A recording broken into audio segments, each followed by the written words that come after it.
expuestos a exposiciones ambientales o también a exposiciones laborales.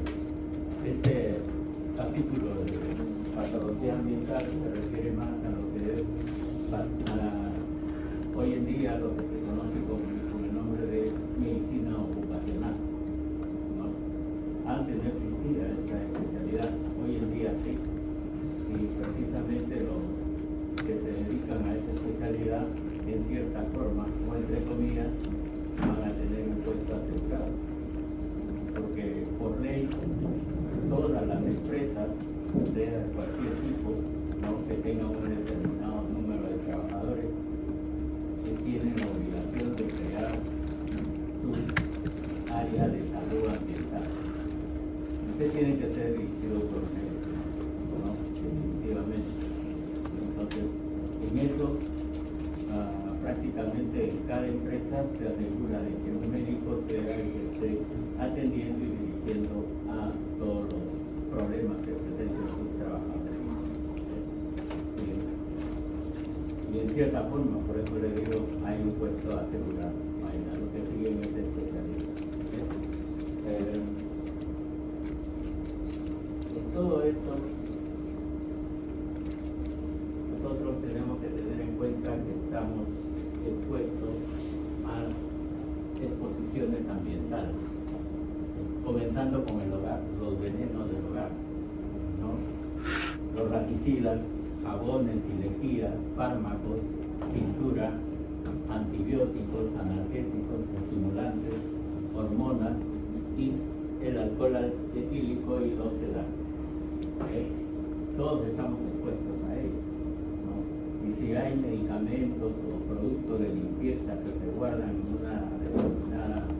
un determinado lugar de la casa, hay que tener sumo cuidado de que los más pequeños no estén expuestos a poder cogerlos directamente, ¿no? Porque recordemos, todos los niños tienen siempre la curiosidad y si encuentran algo para llevarlo a la boca lo hacen, ¿no?, sin conocer qué producto es, ¿no? Entonces pueden estar expuestos a ese riesgo, ¿sí?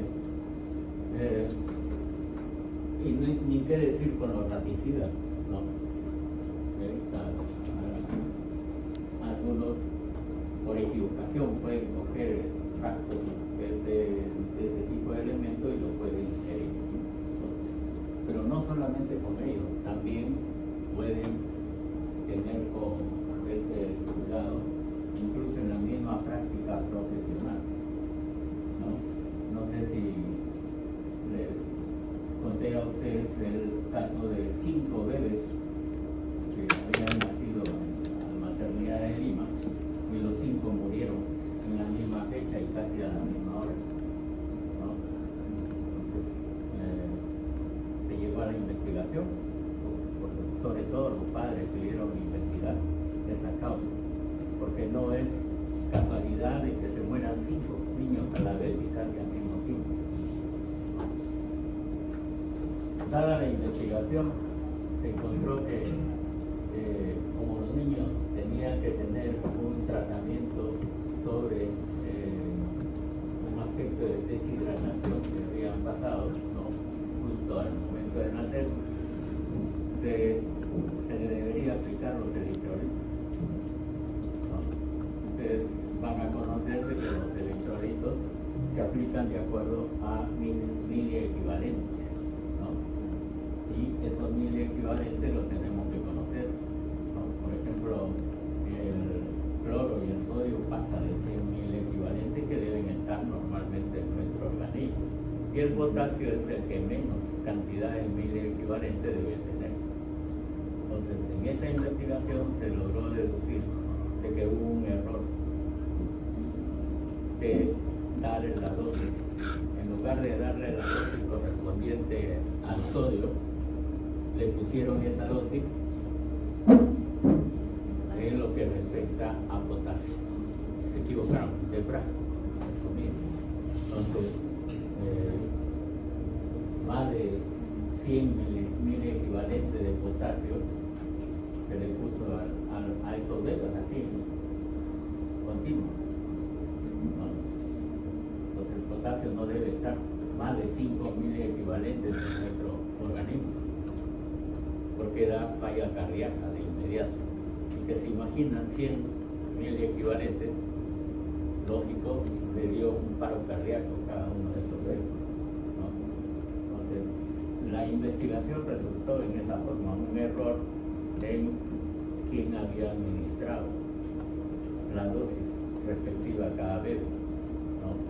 Entonces,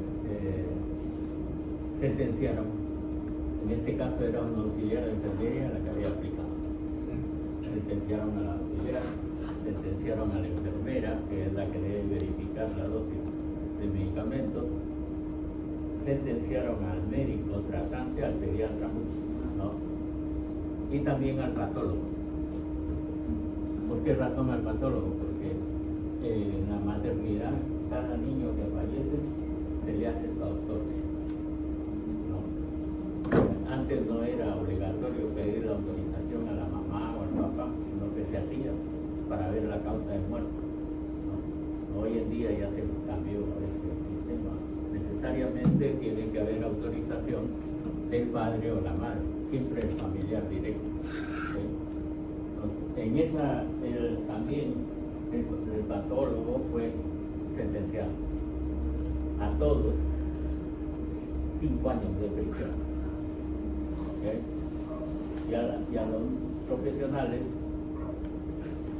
5 años sin poder ejercer su profesión o especialidad, ¿no? Pero parece que lo sentenciaron 1 año por cada niño, ¿no? Por cada bebé. Entonces hay que tener mucho cuidado en eso. Pueden haber equivocaciones siempre en dosaje del medicamento. Lamentablemente sucede, por ejemplo, ¿no? Tuve la oportunidad de conocer a quien fue patólogo en esa oportunidad y lo que hizo fue irse a provincia, una provincia bastante alejada, para no ir preso, ¿no? Y le resultó, porque después de que pasaron los 5 años, volvió a la capital. Entonces hay forma de evadir a la justicia. Sobre todo cuando hay muchas reservas y que nadie de eso dónde está, tal como sucede ahora con varios que son buscados por la justicia. Entonces, en eso hay que tener mucho cuidado, ¿no? También referente a otro accidente que sucede en los hospitales, ¿no? En una ocasión un paciente que quería ser operado y que tenían que darle digamos, un medicamento, pero con sonda, se equivocó también la auxiliar, ¿no? En lugar de darle el medicamento que era en líquido, ¿no? Se equivocó de frasco. ¿Y qué le administró? Le administró formol. Le puso formol en la sonda, en la droga. La cantidad de lo que debería de tomar, lo tomó en formol, y prácticamente llegó a morir el paciente, porque eso causa una lesión bastante severa a nivel de todo el esófago, ¿no? Entonces, si olerlo nomás es terrible, ¿no es cierto? Pero en sala de atención a no se percató quien debería administrar el alimento de que tenía un olor bastante fuerte. También, ¿no? Hay accidentes que pueden suceder, no solo en el hogar, también en la parte práctica de nuestra profesión. Bueno, también lo que representa la polución del aire, ¿no? El humo de vehículos, el monóxido de carbono, ¿no? El hecho de fumar, ¿sí? La afición por el tabaco, el asbesto, que en mucha industria o en muchos minerales se puede encontrar este elemento, ¿no? Y la enfermedad se va a denominar asbestosis. También el dióxido de azufre, el ozono y el plomo. Son elementos minerales que pueden causarnos bastante daño. y los aditivos alimentarios, la sacarina, ciclamato, generalmente ciclamato de potasio, y los nitratos. Antes muchas personas utilizaban sacarina en lugar de emplear la azúcar, ¿no? Pero siempre resultaba con serias complicaciones, sobre todo alteraciones digestivas. Hoy en día se utiliza en lugar del azúcar, ¿qué elemento? Stevia. Stevia, ¿no es cierto? Menos mal que hasta ahora no se registran acciones contraproducentes para quienes consumen stevia, ¿no? Siempre hay que tener mucho cuidado con todo lo que consumimos, ¿no? Bien, acá como referencia, todos los medicamentos siempre pueden dar lugar a una reacción adversa en las personas. Por eso es que se indica que algunas personas son alérgicas a determinado tipo de medicamentos. La alergia a la penicilina es la más común, ¿cierto? Por eso se aconseja de que en los rótulos de la historia clínica en los hospitales se coloque un esparadrapo con la inscripción alérgico a tal medicamento.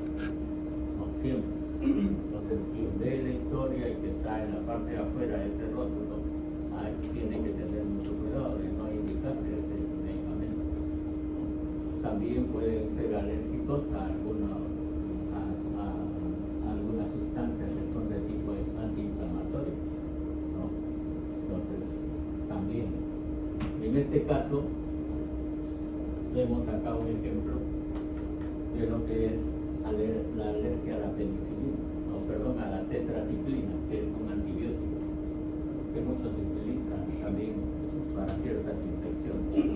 Porque la tetraciclina, al paciente que es alérgico, le va a causar una tinción oscura o parduzca a nivel de las encías. Y a veces demora bastante una vez que se suspende la medicación. Entonces hay que tener siempre cuidado. ¿Sí? Y en este caso, por ejemplo, doctor, yo he visto que para el caso de las alergias hay análisis que, por ejemplo, los paneles de alergias, ¿no? Donde se determina según a qué alérgeno una persona puede ser alérgica. Para el caso de los fármacos, ¿se emplea el mismo tipo de panel o qué tipo de pruebas? He visto que en inmunización quizás se puede realizar. Definitivamente cada vez que una persona o a un paciente le indicamos un determinado fármaco, lo primero que va a sentir es el escozor, la piel, ¿no? Hay otros medicamentos que le dan trastorno gastrointestinal. Entonces va a depender mucho de la acción farmacológica del fármaco. Y lo que hay que hacer es inmediatamente suspender ese tratamiento. Y se puede agrupar, digamos, por familias en este caso. Digamos, es alérgico a una cefalosporina de segunda generación. ¿Es alérgico a todas las cefalosporinas de segunda generación? ¿O no necesariamente? No necesariamente. Siempre son determinados productos. Recuerden que los fármacos no solamente tienen el elemento esencial del fármaco, le adicionan otras sustancias, ¿no? Para completar lo que es, sobre todo para hacerlo viable, ¿no? Puede ser en pastillas, en grajeas, que ayudan a conformar el medicamento, ¿no? Entonces, puede resultar también de que no sea el antibiótico, sino a la cubierta que se le pone a estos medicamentos, ¿no? Entonces, hay que hacer la debida investigación, ¿no? Y para poder determinar eso, muchos pacientes que son alérgicos se emplean discos, ¿no? De determinadas sustancias para provocar eso una reacción térmica, ¿no? O sea, se pone el disco de la sustancia y si hay reacción, definitivamente el paciente va a conocer a qué es alérgico, ¿no? No solamente medicamentos, sino también a sustancias del medio ambiente, ¿no? Y eso se hacía en un solo consultorio, no era casi factible hacerlo en en todo, ¿no? ¿Por qué razón? Porque quien hacía estos procesos, los discos, eran exclusivos, creados por el mismo profesional, ¿no? Los discos de reacción o de sensibilidad térmica para esos productos. Bien. Otro de los medicamentos, entre comillas, ¿no?, son los anticonceptivos orales, especialmente para las damas, ¿no? Hoy en día, los anticonceptivos no solamente pueden ser orales en tabletas, sino también en inyectables. Y hay una que se utiliza con mayor frecuencia hoy en día, que es lo que es el inyectable, que dura 3 meses, que muchas damas lo utilizan, ¿no?, para evitar riesgos. Y también existe el medicamento por vía oral, que es la píldora del día siguiente, ¿no? Puede tener relaciones, prácticamente toma la píldora y puede continuar sin mayor problema, ¿no? Pero cuando se utilizaban los anticonceptivos orales había que tener mucho cuidado con esto. Lógico que no es generalizado en todas las damas, ¿no? Algunas de ellas reaccionaban en esta forma, ¿no? Y si había problemas de trombosis o accidentes cerebrovasculares, lógicamente tenía que suspenderse ese tipo de anticonceptivos, ¿no? También puede llegar a causar embolia pulmonar y infarto del miocardio, ¿no? Lo otro es que también trombosis de la vena hepática, ¿no? Y se puede crear el síndrome de Buck-Chiari, ¿sabes?, con otras alteraciones a nivel digestivo. Trombosis mesentérica, generalmente cuadros de trombosis o de alteraciones cardiovasculares, por lo general. A nivel del hígado también. Recuerden que todos los medicamentos se metabolizan en nuestro hígado, sea cual fuera el medicamento. Por eso el hígado tiene en el retículo endoplasmico, ¿no?, la organela que va a metabolizar todos estos elementos, ¿no?, especialmente aquellos que son tóxicos, ¿no?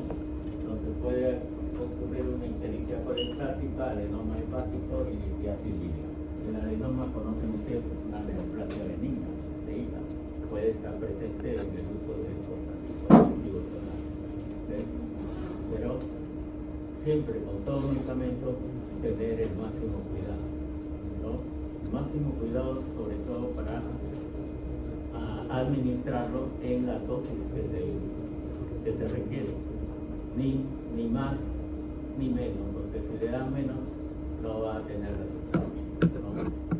Y si dan de más puede suceder cambios también irreversibles. También hay que tener en cuenta los tóxicos de las sustancias que se emplean en la agricultura, ¿no? Entre ellos los pesticidas, ¿no? Muchas plantas poseen en sus hojas, ¿no?, esporas de hongos, y también el uso de fertilizantes, ¿no? Son elementos que se emplean mucho en la agricultura, tanto los pesticidas como fertilizantes, ¿no? Cuando realizan su actividad fumigando, porque por lo general se fumigan los campos de cultivo, tienen que hacerlo con máscaras protectoras y mandiles también que los protejan, porque a veces afecta desde la piel, ¿no? Entonces, en cuanto a estos pesticidas o fertilizantes, hay que tener en cuenta, por ejemplo, en cuanto a pesticidas para eliminar determinadas plagas, los agricultores emplean el parathion, ¿no? Y el parathion es una sustancia bastante tóxica, que tiene que emplearse así, con máscara de protección y cubrirse totalmente la piel para evitar que exista absorción también por parte de la piel. Y la intoxicación por estos pesticidas o fertilizantes de agricultura pueden llevar a trastornos del sistema nervioso central, ¿no? Trastornos visuales también, entonces hay que tener mucho cuidado con sobre todo para los agricultores. Y la espora de hongos, que incluso el común de la gente puede estar también expuesto a ello, ¿no? Que si está en la superficie de las hojas de las plantas, ¿no? O de los pétalos de flores, a veces hay perjuicios, ¿no? ¿Cuántas veces hemos visto que uno ve una flor que es bonita? Lo primero que hace es acercarla a su nariz, ¿no? Para olerla, a ver qué tipo de olor tiene. De repente al olerlo hay esporas de hongos en esa flor y lo podemos inhalar, ¿no? Entonces son acciones que a veces debemos de realizarlo con sumo cuidado, ¿okay? Sobre todo esporas de hongos, ¿no? Fuera de este aspecto de la agricultura, ¿no? Por ejemplo, las heces de las palomas o de las aves también son totalmente contaminantes, ¿no? Que existen, digamos, si no se limpia habitualmente la zona donde hacen sus excrementos de estas aves, ¿no? Hubo una campaña hace varios años en el cual las personas de una determinada zona, una determinada urbanización de nuestra ciudad capital, en el que pedían que se mate a todas las palomas, ¿no? Porque se habían detectado casos de paracocidio de infección en algunas personas, ¿no? Pero basta que exista uno para que los demás se alarmen, ¿okay? Entonces, pero a la larga las aves no tienen la culpa de eliminar esa sustancia o estos hongos con sus deposiciones, ¿no? Pero además se tiene que tener conocimiento de que los hongos infectan a una persona porque la persona tiene su sistema inmunológico deprimido, ¿no? Entonces hay que tener en cuenta eso también, ¿no? Si una persona tiene bajas todas sus defensas, definitivamente que va a adquirir con mayor facilidad cualquier tipo de enfermedad. Si es infecciosa por hongos, también con mayor razón. Luego tenemos la toxicidad industrial. Las industrias que utilizan disolventes, sobre todo disolventes para las pinturas, ¿no? Los que utilizan metales de diferentes tipos, sustancias químicas para poder disolver muchos de estos metales, ¿no? Y también la emanación de los gases de las industrias, ¿no? Entonces todo ello contribuye a tener alteraciones en nuestro medio ambiente, ¿okay? Recuerden que uno de los elementos que se ha estudiado con bastante precisión es el plomo. Este mineral, ¿no? Que se conoce también como la enfermedad se conoce como saturnismo, ¿no? Y si alguien sale infecto o alterado por este plomo, le llaman plumbir, ¿no? El sinónimo es intoxicación por plomo, ¿no? Saturnismo o plumbir, ¿okay? Bien, el plomo es bastante nocivo y prácticamente se acumula en pequeñas cantidades, ¿no? Pero debemos tener en cuenta que el índice superior de absorción de plomo para nuestro organismo es esta cantidad, 25 microgramos por decilitro, una cantidad bastante mínima, ¿no es cierto? Ahora, si uno lo inhala, solamente por vía respiratoria se absorbe el 10% de todo el plomo. Y por vía digestiva, si uno lo ingiere, se absorbe en mayor cantidad, el 50%, ¿no?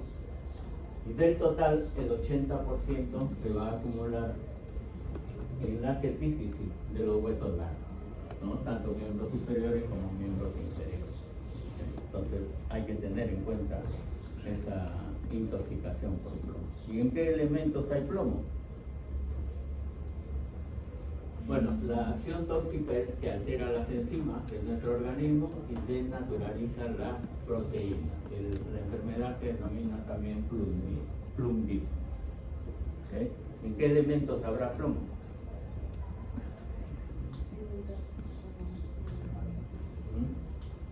Por ejemplo, las pinturas con las que embellecemos o enlucimos nuestros hogares, ¿no? La mayoría de pinturas contienen plomo, ¿okay? Pero por eso salió después las pinturas sin plomo, ¿no? Una determinada fábrica llegó a fabricar ese tipo de pinturas sin plomo, ¿no? Y a veces ustedes han visto que si tienen mascotas, siempre lamen las paredes, ¿no? Y no solo las mascotas, si tienen niños pequeños también. A veces ustedes lo encuentran y pueden estar lamiendo la pared, ¿no? Una pared bien pintada. Y si es pintura con plomo, ahí están incidiendo parte del componente de la pintura, que es el plomo, ¿no? Entonces, y algunos que ven esa acción dicen, no, que le falta minerales a tu hijo, ¿no? Entonces, lo otro es que le digan, no, déjalo que siga, no, lamiendo las paredes, pero es perjudicial, ¿okay? Por ejemplo, en mi época de niño, había los clásicos soldaditos de plomo, ¿no? Uno compraba cada soldadito, algunos montados sobre caballos, otros con fusiles, había tanques también de plomo, entonces uno con sus amigos jugaba a la guerra, siempre, ¿no? Entonces de repente después de jugar, no faltaba que un soldadito le falte la cabeza, a otro una pierna, buscar dónde. Accidentalmente a veces algunos niños lo mordían y se pasaban. Como eran pequeñas las piezas de estos elementos, entonces también había riesgo de intoxicación por plomo, ¿no? Hoy en día, menos mal, esos elementos, ¿no?, de figuras así en plomo ya no existen, ¿no? ¿Por qué? Porque el plástico llegó a suplantar todos estos soldaditos de plomo, ¿no? Más son figuras de plástico. ¿En qué otro medio? Aparte de las pinturas, el medio ambiente, ¿no? Con la emanación de los gases de los vehículos, ¿no? ¿Por qué razón? Pues la gasolina contiene plomo, aparte del monóxido de carbono, que es otro elemento que también nos intoxica diariamente. Y en este caso, ¿no?, de la gasolina con plomo, después llegó lo tradicional, ¿no?, de que había gasolina sin plomo, pero esa gasolina costaba más. Y aparte, ¿no?, que no se utilizaba en cualquier vehículo. Tenía que ser un vehículo moderno para que pueda tener ese aditamento de aceptar la gasolina sin plomo. Ustedes saben que en nuestra capital, desde hace muchos años, el parque automotor persiste siempre con vehículos antiguos, ¿no? Llegó a eliminarse incluso que tuviese los escapes libres para que los carros no produzcan contaminación ambiental. Pero eso duró un solo tiempo. Hoy en día siguen libres, ¿sí? Entonces el monóxido de carbono junto con el plomo nos causa buena alteración hacia nuestro organismo, ¿sí? Entonces, en todos estos estas fuentes ocupacionales que hemos mencionado, algunas de ellas, ¿no?, van a estar hechas a base de plomo, ¿no?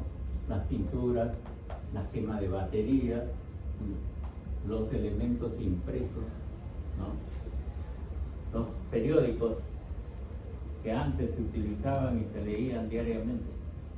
Hoy en día ya muy poco del periódico, más ven las noticias bien por televisión o en su celular, ¿no? Es una ventaja. Pero antes uno compraba periódicos, después de leerlo, ¿no?, nuestras manos estaban negras por la tintura, por la tinta que se desprendía de esas impresiones. Hasta hoy en día sigue todavía viendo los diarios, ¿no? Las soldaduras también, y trabajos en latón, los trabajos de las ollas de la cocina también, ¿no?, tiene componente de plomo, salvo que en algún hogar se utilicen aquellas ollas que son de acero quirúrgico, ¿no?, o de una marca bastante notoria de que tenga elementos de cocina que no contribuyan a esta acción, pero el costo es sumamente alto. Entonces, y le menciono esto de la olla, ¿por qué razón? Porque cuántas veces llegamos a casa y pedimos, ¿no?, ya han preparado. Si es algo que nos gusta, a veces nos dicen, no, ya se acabó, vamos a la olla, comenzamos a rascar lo poco que queda, ¿no? Y si la olla es de latón o de una aleación completa, también no solamente es la comida o el alimento, sino también parte del plomo que podemos ingerir. Entonces hay que tener siempre este cuidado. Ahora, en otros aspectos, ¿no?,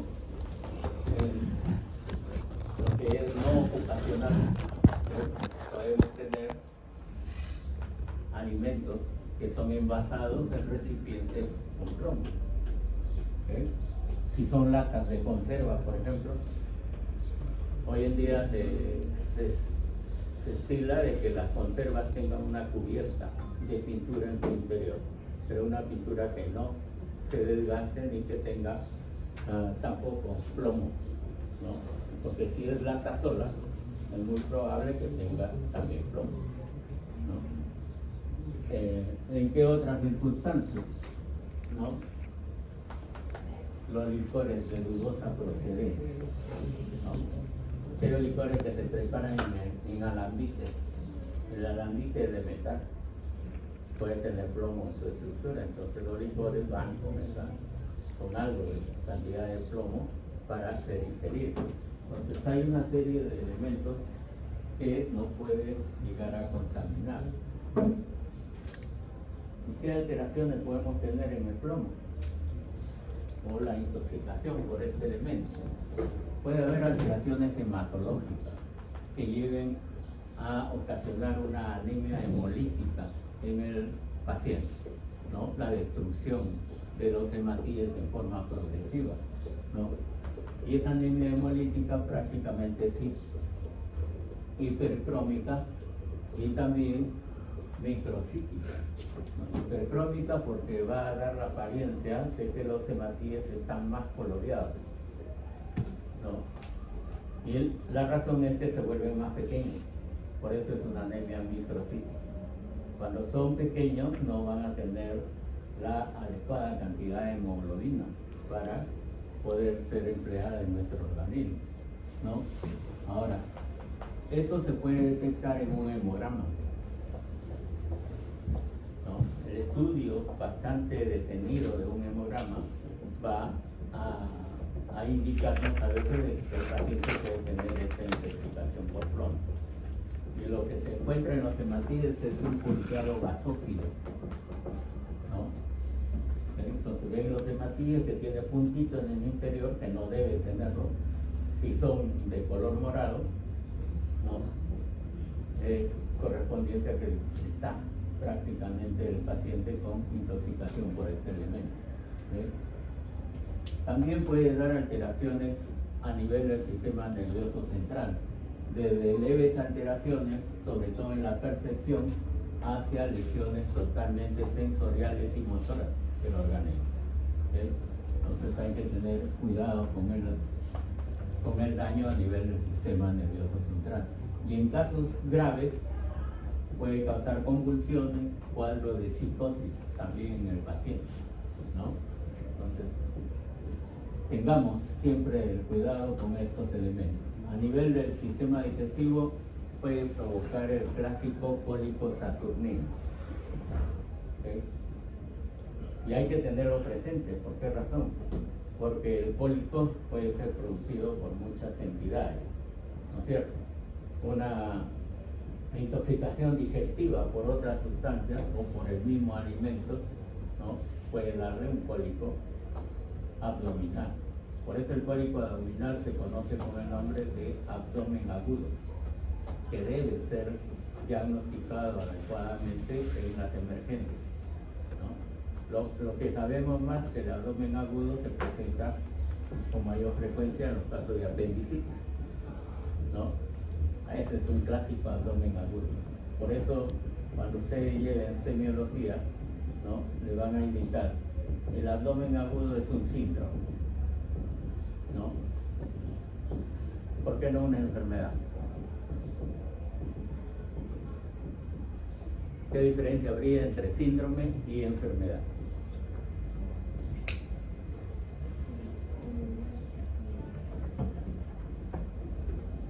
¿Tienen alguna idea?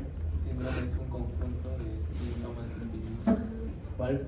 Síndrome es un conjunto de síntomas. Ya, sí, tienes toda la razón. ¿Y enfermedad? También es lo mismo. En cierta forma sí. Pero la enfermedad tiene un agente causal conocido. Esa es la diferencia. El síndrome no. El síndrome no tiene un agente causal conocido. Por eso muchos cuadros se le denomina así síndrome, ¿no? Eso hace muchos años, ¿no? Se llamaba el SIDA, síndrome de inmunodeficiencia adquirida, ¿no? Porque no se tenía conocimiento de cuál era el elemento causal. Hoy en día sí sabemos cuál es el elemento causal del SIDA. El virus. Un virus, ¿no es cierto? El VIH, el virus de inmunodeficiencia humana. ¿Okay? Entonces ya dejó de ser un síndrome. Hoy en día es una enfermedad, ¿sí? Porque se conoce el agente causal, ¿no? En los casos de dolor abdominal sigue siendo un síndrome. Porque puede, como les menciono, puede ser producido por una alteración de la digestión, también da cólico, ¿no? Y se asocia muchas veces diarrea, ¿no? Náusea, vómito, ¿no? Puede haber casos también de abdomen agudo, ¿no? Por intoxicación por plomo. Y cuando hay ese proceso, ¿no? Hay que buscar a nivel de las encías una tinción plomiza, que nos indica de que es, ¿no? La clásica línea saturnina de intoxicación por plomo, ¿no? Muchas veces no se logra ver en algunos pacientes o no tenemos el cuidado de verlo, porque a los pacientes les decimos abre la boca, ¿no? Pero no vemos las encías. Entonces hay que tener cuidado siempre de observar bien las encías, ¿no? Aunque esa intoxicación puede ser producida también por tetraciclina, la coloración de las encías, que aleja de la coloración rosada característica, ¿no? Y en relación a ese abdomen quirúrgico, definitivamente tenemos que conocer qué es lo que produce el abdomen agudo, ¿no? Y quirúrgico le llaman porque si se confirma que hay los signos característicos para una apendicitis, hay que operarlo inmediatamente. ¿Qué otra enfermedad puede darnos abdomen agudo o dolor abdominal? Aparte de la apendicitis.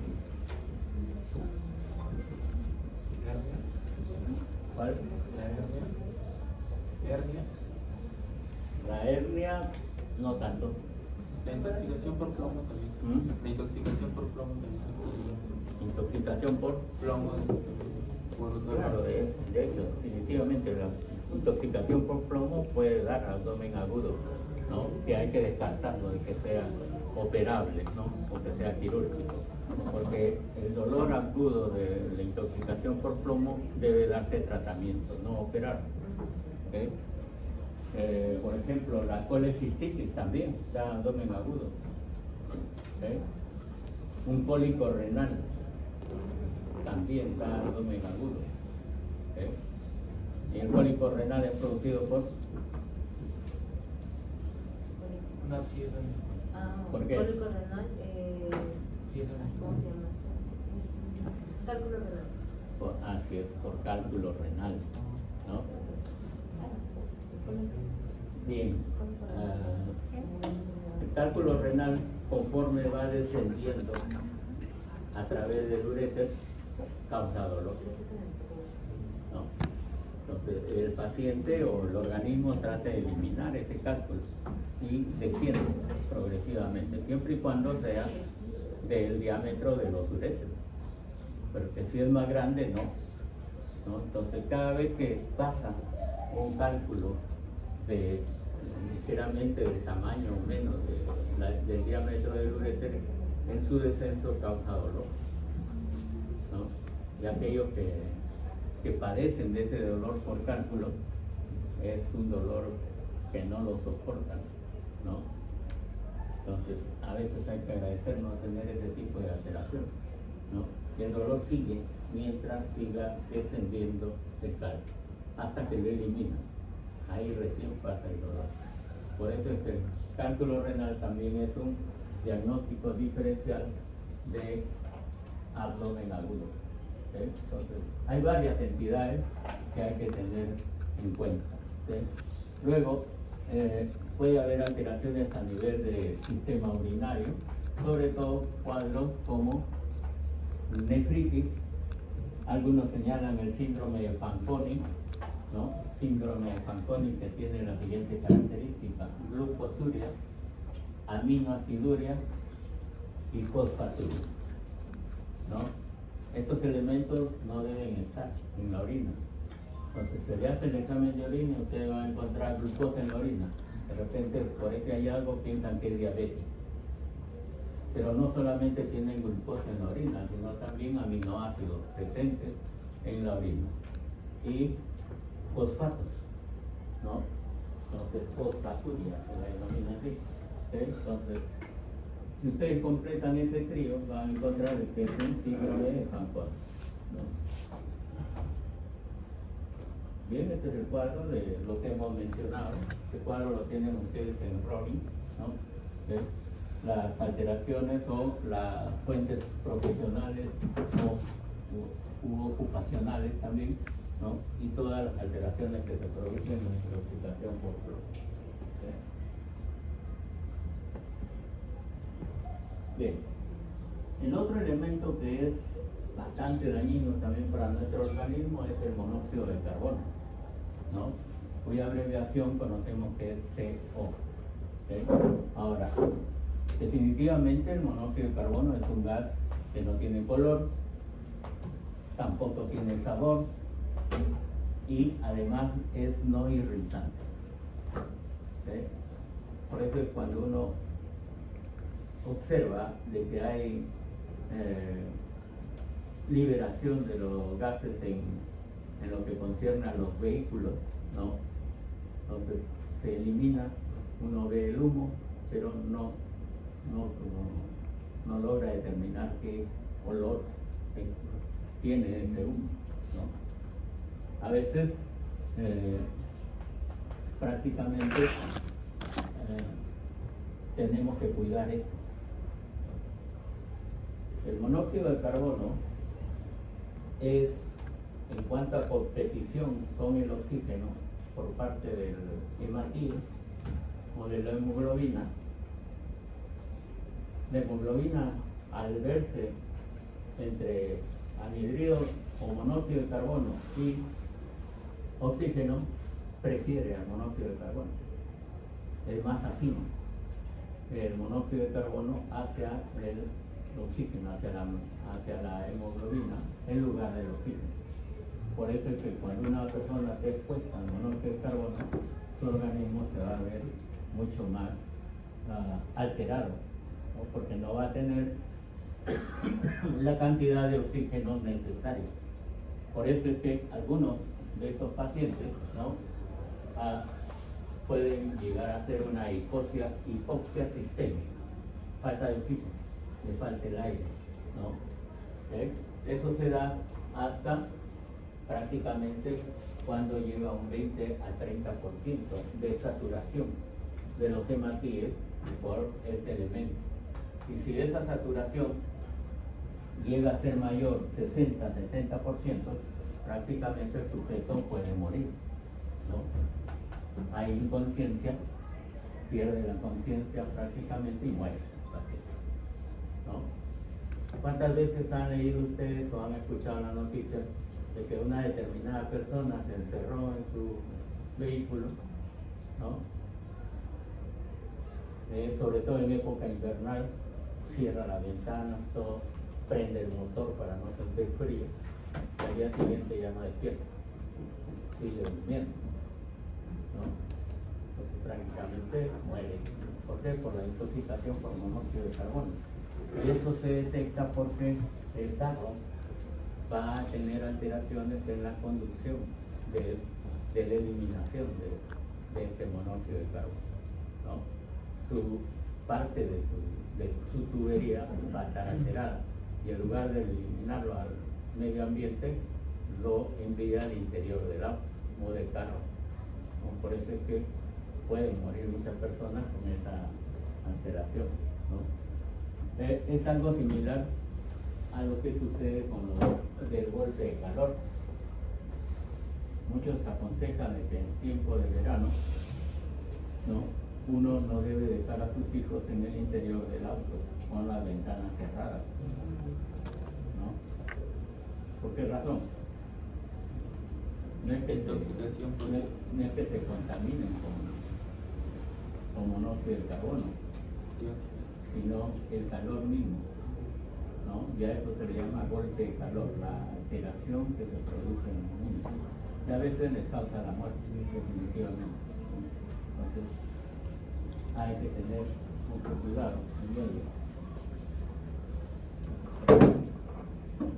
Bien, la intoxicación por este elemento, el monóxido de carbono, se caracteriza, ¿no?, como una infección aguda, el color rojo cereza de la piel y la mucosa, ¿no?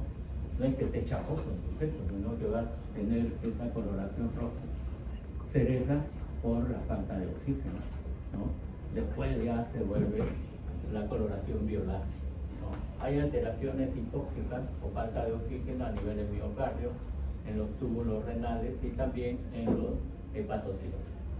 Hay edema cerebral leve con hemorragia puntiforme y alteraciones neurológicas o neuronales hipóxicas, ¿sí? Va a dejar secuelas de trastorno de memoria, visión, audición y el habla. Y si la muerte es rápida, en la autopsia no se encuentran signos definitivos de la causa de muerte. Entonces vamos a quedar siempre en la duda. Solo el hecho de que se ha quedado en el interior de un auto, por ejemplo, ¿no?, con el motor encendido, pues eso puede ser la causa, ¿no? Pero después en una autopsia, en un proceso de intoxicación aguda, no se va a encontrar una causa determinada. Puede quedar, ¿no?, en interrogante la causa de muerte. Bien. Monóxido de carbono. Monóxido de carbono y plomo son altamente intoxicantes. Y hace muchos años se realizó por un diario local una encuesta y dosaje de plomo, mercurio y también monóxido de carbono en escolares, ¿no? Y ese estudio abarcó un colegio de la zona de Miraflores, otro de la zona que correspondía a Comas, y otro que estaba en la parte media, en Villa Salvador, ¿no? En esas tres áreas se tomaron muestras para ver contaminación por estos elementos, ¿no? El resultado que arrojó fue que en los tres colegios, ¿no? Lógico que no en todos los alumnos, se encontraron dosis que estaban en el límite de la contaminación ambiental, ¿no? Y en algunos de estos colegios se encontró de que los niños que tenían la mayor cantidad de intoxicación por estos elementos estaban más retrasados en su aprendizaje, ¿no? Son útiles a veces esos datos, sí. Pero eso estaba asociado al nivel socioeconómico también, ¿no? Lógico que los colegios que estaban en las zonas más populares, a excepción de Miraflores, ¿no? Resultaron con mayor cantidad de niños que tenían esas alteraciones.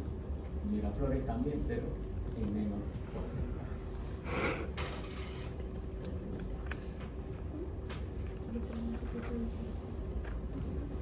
En la intoxicación por plomo también hay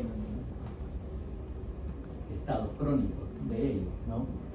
Recuerden que conforme se combina la hemoglobina con el anhídrido carbónico o monóxido de carbono, perdón, ¿no?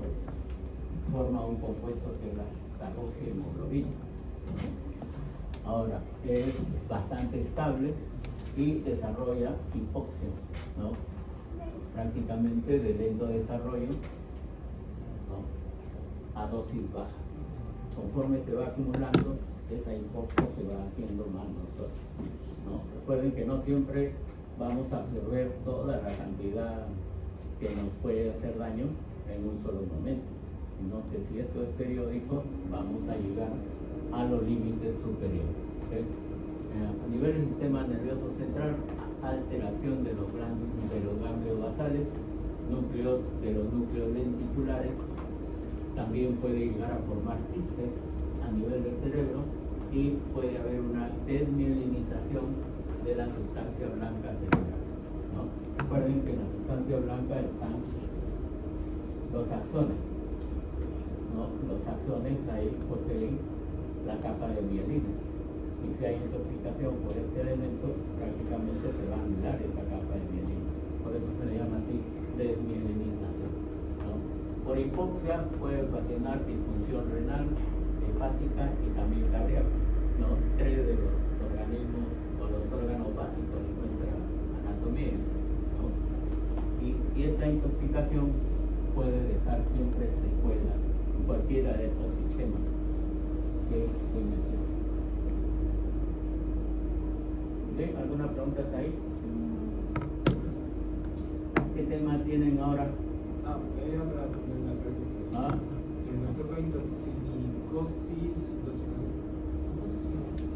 ¿Lo tienes? Sí.